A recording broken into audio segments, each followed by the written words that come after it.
கடன் தொல்லையால 5 லட்சம் ரூபாய்க்கு கிட்னியை விற்பனை செய்ததாக நாமக்கல் மாவட்டம் பள்ளிப்பாளையத்தைச் சேர்ந்த விசைத்தறி தொழிலாளி பேசிய ஆடியோ தமிழகம் முழுக்க பெரிய அதிர்ச்சியை ஏற்படுத்தியிருக்கு.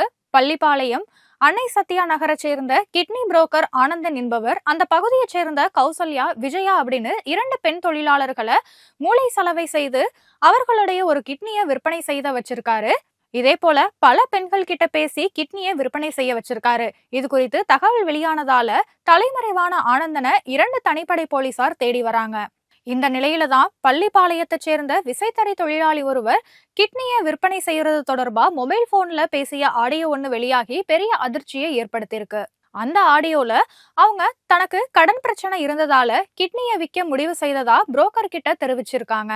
புரோக்கர்கள் பெரம்பலூர்ல உள்ள தனியார் மருத்துவமனைக்கு தன்னை அழைத்து சென்று கிட்னியை எடுத்துக்கிட்டாங்க அப்படின்னும், இதற்காக 5 லட்சம் ரூபாய் கொடுத்ததாகவும், மருத்துவ சிகிச்சை முழுவதையும் அவங்களே பாத்துக்கிட்டாங்க அப்படின்னு வெகுளியா சொல்றாங்க. மருத்துவமனைக்கு பரிசோதனைக்கு சென்றபோது போலீஸ் அது குறித்து விசாரித்ததால உறவினருக்கு கிட்னி கொடுக்கறேன் அப்படின்னு சொன்னதாகவும், பணத்துக்காக கிட்னி விற்பனை செய்யக்கூடாது, அப்படி பண்ணா வழக்கு போட்டு உள்ள வச்சிடுவோம் அப்படின்னு போலீசார் எச்சரித்ததாகவும் அந்த ஆடியோல அவர் சொல்லியிருக்காங்க. ஏதாவது பிரச்சனை இருந்தா சொல்லுங்க அப்படின்னு போலீசார் தாங்கிட்ட கேட்டதாகவும் அந்த தொழிலாளி ஆடியோ பதிவுல பேசியிருக்காங்க. இதே போல அந்த மருத்துவமனையோட மருத்துவரும் காசுக்காக கிட்னியை விற்பனை செய்யக்கூடாது, அப்படி இருந்துச்சு அப்படின்னா ஆபரேஷன் பண்ண மாட்டேன் அப்படின்னு தாங்கிட்ட சொன்னதாகவும் சொல்லியிருக்காங்க. தற்போது கடனை எல்லாம் அடைச்சிட்டதாகவும், பள்ளிப்பாளையத்துல கடன் தொல்லையால பல பேர் பாதிக்கப்பட்டிருக்காங்க அப்படின்னு சொன்ன அந்த நெசவு தொழிலாளி எக்காரணம் கொண்டும் கடன் வாங்க கூடாது அப்படின்னு அந்த ஆடியோல பேசியிருக்காங்க.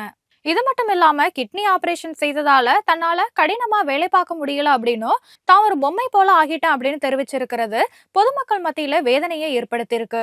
இந்த ஆடியோ வெளியாகி பெரிய பரபரப்பை ஏற்படுத்தியுள்ள நிலையில இதே போல குடும்ப வறுமையால வாடும் கூலி தொழிலாளிகள் பல பேரு தங்களுடைய கிட்னியை விற்கிற மனநிலைமையில இருப்பதாக செய்திகள் உலா வருது.